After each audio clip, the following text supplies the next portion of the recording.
Dark chosen ones, 7 signs your energy is about experiencing a huge ascension.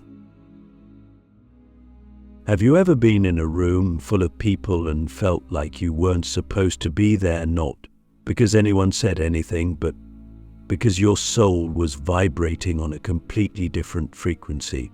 That strange sense of not belonging, of being different in a way that's hard to describe, is not a flaw. It's not a mistake.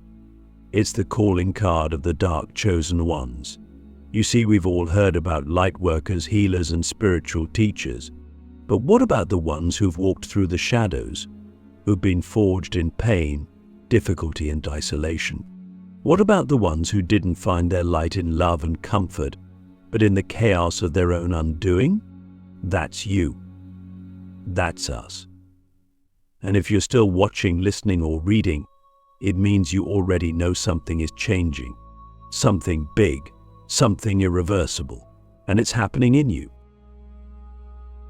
The first sign that your energy is experiencing a massive ascension is discomfort, not just the kind that makes you want to shift in your seat, but the kind that makes you think the very fabric of your life is being torn apart. Everything starts to feel meaningless: your job, your relationships, maybe even your own goals. You look around and ask, is this it? Is this all there is? That question isn't depression. It's the seed of awakening. It's the death of the old self. You are being emptied so you can be filled with something much more powerful. But here's the catch: ascension doesn't feel like floating on a cloud. It feels like being set on fire. It feels like losing everything you thought mattered. Because for the dark chosen ones, the path to the light always begins in the dark. Click subscribe to this channel to get more profound spiritual lesson. Have you noticed that you've started to lose people? Friends who suddenly drift away. Family connections that feel strained. You're not imagining it.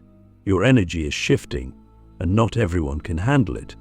When you start vibrating differently, people feel it. Some are drawn in, others are repelled. And that's okay, because the second sign of ascension is isolation. You're being pulled away so you can hear your soul clearly, so you can shed old skin, so you can stop pretending to fit into a life that was never meant for you. But in those lonely moments, ask yourself this: what if the universe is not punishing you but preparing you? What if the silence isn't emptiness but sacred space? Let me share something personal. There was a time I thought I was losing my mind. I couldn't sleep. I'd wake up at 3:33 a.m. night after night, heart pounding, with this unexplainable weight on my chest. I'd start crying for no reason. I'd feel bursts of joy and sorrow all in the same breath. I thought something was wrong with me until I realized, no, something was awakening in me. That's the third sign: emotional intensity. Your heart is being cracked open. Your emotions are no longer just reactions. They are signals, downloads, divine communication.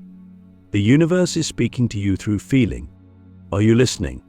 Or are you still trying to suppress the very thing that's trying to save you? And then there's the physical body. Oh, the body never lies. The fourth sign is physical transformation. Aches, pains, fatigue, sudden bursts of energy followed by days where you can't even move. Your body is recalibrating. Your DNA is responding to the surge of higher frequencies. This isn't just spiritual fluff, it's quantum biology. When your energy ascends, your cells begin to vibrate differently. You might crave different foods. You might be drawn to nature more. You might even feel like you're being detoxed from within. Don't fight it. Surrender to it. What if the discomfort isn't a sickness but a shedding? Now I want to ask you something. Something real. Something raw. When was the last time you sat in silence, not to meditate, not to manifest, but just to listen? Not to your thoughts, but to the stillness beneath them. Because the fifth sign is heightened intuition. You start knowing things you shouldn't know. You walk into a room and feel the energy instantly. You dream dreams that come true. You sense when someone is lying. You stop needing validation because truth begins to echo louder than opinion. But you must learn to trust that voice. We've been trained to doubt it, to ignore it. But what if that voice is your soul's GPS, guiding you through the chaos? The sixth sign is the collapse of time. You begin to feel like everything is happening all at once. The past, the present, and future blur together. You start experiencing synchronicities, numbers like 100, 444, 777. You think of someone and they call. You ask for a sign, and it appears. This isn't coincidence. It's coherence. You're syncing with the universal rhythm. You're stepping into alignment. Time is no longer linear for you because your consciousness is expanding beyond it. In those moments, ask yourself, what would I do if I truly believed that the universe is conspiring in my favor? And then we arrive at the seventh sign, the most powerful, the most terrifying, the most liberating. You begin to feel a sense of purpose that doesn't make sense. You feel called to something, but you don't know what. You just know you can't go back to who you were. You're being summoned, and that calling will not leave you alone. It whispers in your dreams. It roars in your soul. It shows up in every synchronicity, every heartbreak, every quiet moment of longing. This is the sign of the chosen, the dark chosen ones, the ones who didn't seek the light, but became it because they were willing to face the dark. But don't confuse this path with glamour. There's no applause here. There's no map. There's only initiation, one step at a time, one breath at a time. And yet, you are not alone.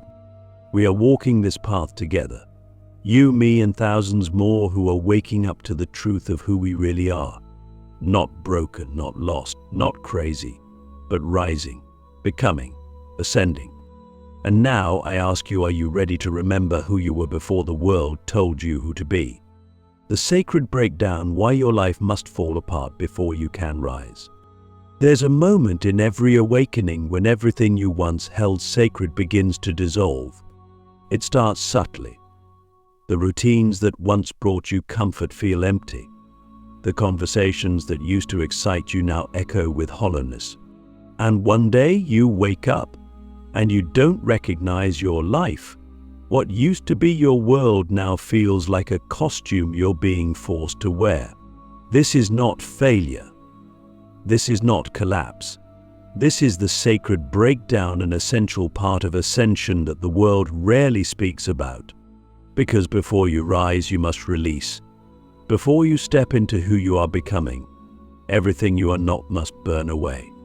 I know it feels like loss, like grief, like betrayal, but it's actually grace in disguise. You are not being broken down because you are weak. You are being unmade because your current self cannot carry the weight of your future self. The universe is not punishing you. It's preparing you. You're not losing your mind, you're shedding what was never truly yours to begin with. That job that drains your soul. That relationship that no longer aligns with your truth. That version of you that's addicted to safety and approval. All of it has to go. Not because it's bad, but because it's too small for who you're becoming. And yes, it hurts. Growth always does. Especially when it masquerades as destruction. We were raised to believe that falling apart is a sign of failure. But in the spiritual realm, it's the opposite. The breakdown is the birthplace of the breakthrough. The caterpillar must dissolve into chaos before it can become the butterfly. And so must you. This is the divine dismantling. The sacred undoing. It's where you leave behind the illusion of control and step into the raw, terrifying beauty of surrender. You begin to realize that the life you thought you wanted was built from someone else's blueprint: parents, society, culture. And now, standing in the rubble, you have a chance to choose again, not with your ego, but with your soul. Have you ever noticed how in the darkest moments your truest self begins to whisper? When everything falls apart, you begin to see what truly matters. That's not a coincidence. That's clarity. Pain is the great purifier. It strips away the noise, the masks, the lies we tell ourselves. What remains is truth. Raw, unfiltered, undeniable truth. And that truth is your foundation. That truth is where your power lives, not in perfection, not in certainty, but in presence, in authenticity, in brutal honesty. You might feel like you're being buried, but what if you're being planted? What if the chaos isn't the end, but the beginning? You're not here to survive. You're here to awaken, to evolve, to embody the frequency of your highest self. But that version of you cannot emerge until the old one dies. And that death is not gentle. It rips, it roars, it demands everything. But it gives you something far greater in return, freedom. This is why we must stop resisting the breakdown. Stop clinging to what is falling away. Instead, ask yourself, what is this pain trying to teach me? What am I being asked to release? What am I afraid to see?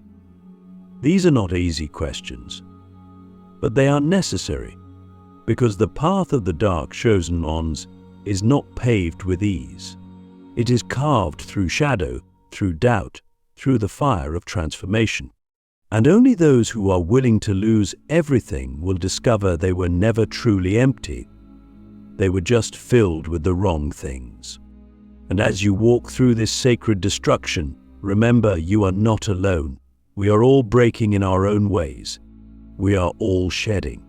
We are all rewriting the story. And in the silence between what was and what will be, there is a sacred space. That space is where the alchemy happens. That's where you meet yourself, not the version you show to the world, but the one who has been waiting patiently beneath the surface. The one who remembers. The one who knows. The one who is ready to rise. So breathe. Let it fall apart. Let it burn. Let the ashes tell the story of your rebirth. Because when the dust settles, you will not be who you were. You will not even be who you thought you were supposed to be. You will be something entirely new. And that, my friend, is the point. The hidden power of pain, how suffering activates your soul mission. What if I told you that the deepest pain you've ever felt wasn't a curse, but a code? What if every heartbreak, every betrayal, every night you cried alone wasn't just something to survive, but something designed to awaken you? We've been taught to run from pain, to numb it, to escape it at all costs. But what if pain is not the enemy? What if pain is the portal? The dark chosen ones don't just go through pain, they are transformed by it. Their suffering isn't wasted. It becomes the very fuel that ignites their soul mission. And if you've suffered deeply, there's a reason. Because your mission is massive, and you had to be broken open to remember it. Pain is the great revealer. It strips us bare. It exposes the cracks in our armor. It brings us to our knees not to punish us, but to return us to humility, to presence, to truth. When everything is going well, we can play roles. We can wear masks. But when we are in pain, we are raw, real. And in that rawness, something ancient awakens. It's the soul remembering why it came here. You didn't come here just to chase comfort or approval. You came here to serve a purpose so profound that it required you to be shattered to feel what others feel, to carry the weight of the collective, to birth a new consciousness through your own transformation. Have you ever noticed how the people who carry the most light often have the darkest pasts? That's not an accident. That's a pattern. Because when you walk through the fire of suffering, you either burn away or you become the fire. You learn compassion not from books, but from bleeding. You understand others not because you've studied psychology, but because you've been in the pit yourself. Your empathy is earned. Your wisdom is carved from wounds. And that is sacred. That is power. But here's the secret the world doesn't tell you. Your pain is coded with purpose. The specific traumas, losses, and challenges you've endured are not random. They are precise, tailored. Initiations, Each one designed to awaken a dormant gift inside you. That abusive relationship, it taught you boundaries and self-respect. That illness, it taught you to listen to your body and value your energy. That betrayal, it stripped away illusions and forced you to find your own truth. The soul mission is never born in the light. It's born in the rubble, in the ashes, in the place where you thought you'd never rise again. And yet here you are, still standing, still breathing, still searching for meaning. That hunger for purpose, that ache in your chest that won't let you settle, is the evidence of your calling. You are not here to live a normal life. You are not here to go through the motions.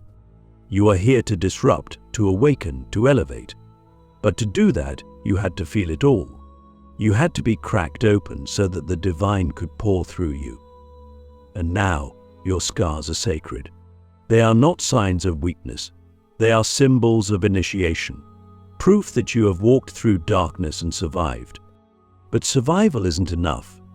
The real question is, what will you do with your pain? Will you bury it? Hide it? Pretend it never happened? Or will you transmute it into purpose? Will you dare to speak it, share it, and let it become the medicine someone else is waiting for? Because someone out there is going through exactly what you went through, and they're waiting for someone like you to say, I understand. That's the alchemy. When your pain becomes someone else's permission to heal, you step into your mission. You become the healer, the guide, the lighthouse. And yes, it's terrifying, because stepping into your mission means letting go of who you were. It means risking rejection.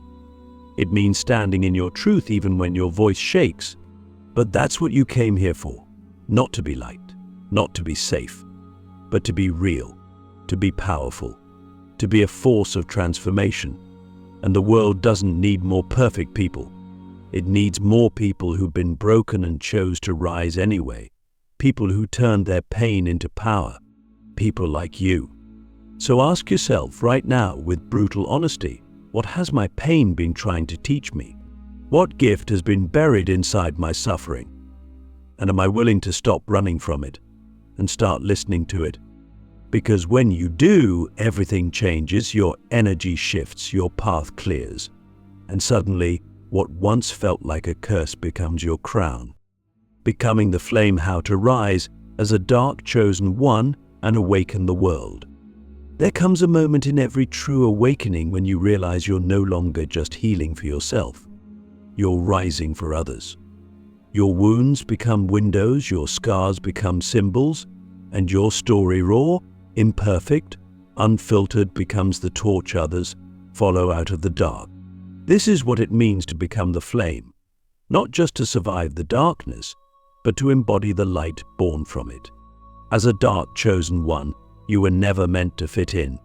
You were never meant to play small or stay silent. You were meant to ignite, to disrupt, to awaken. And now, the world is waiting for you to rise. But rising doesn't mean you'll always feel ready. It means choosing to move forward even when your hands are still shaking. It means trusting the fire inside you more than the fear around you. You've already been through the hardest parts, the breakdown, the isolation, the identity death. Now, it's time to step into who you truly are, not the version you created for survival, but the soul you've always been, the version of you that remembers, the version that doesn't need permission to shine. We live in a world that teaches us to hide our power, to shrink our truth, to play roles that help others feel comfortable. But if you're listening to this, you already know comfort is not your path. Your path is truth. It's embodiment. It's choosing authenticity over approval, depth over distraction, purpose over popularity. And that choice, it changes everything. Because once you stop apologizing for your power, your frequency becomes unstoppable. You walk differently. You speak differently. You attract differently. You become a living transmission of what's possible when a soul refuses to stay asleep. And let's be honest, this world needs awakened souls more than ever. Look around. People are lost in noise, in fear, in illusion. But you've seen behind the curtain. You've touched something eternal. And now you carry that light in your eyes, in your voice, in your presence. That's not an accident. That's responsibility. Because the moment you become aware of your power, you must decide, will you use it? Will you share it? Will you let it ripple through your art, your actions, your relationships, your service? You don't need to be famous. You don't need a massive following. You just need to be real. To show up as your whole self, even when it's uncomfortable. That's how you awaken the world, not by preaching from a mountaintop, but by living your truth so fully that others remember their own. By being the proof that rising from the ashes is not only possible, but sacred. So what now? You've seen the signs. You've felt the shift. You know this isn't just another phase, this is a calling. A soul-deep invitation to become who you were always meant to be. Not a seeker, not a follower. A flame. A mirror. A guide. Someone who walks through fire and doesn't just survive, but transforms it into light for others to find their way. Ask yourself this right now: if I stopped waiting for permission, what would I become? If I trusted my inner knowing more than the world's noise, what would I create? If I truly believed I was chosen not by chance, but by design, how would I live? Because you are chosen. Not because you're better, but because you were willing. Because you said yes when everything inside you screamed no. Because you kept going when no one understood. Because you burned and didn't let it break you. Now it's your time, not to chase the light, but to be it. And the world, it's waiting for your fire.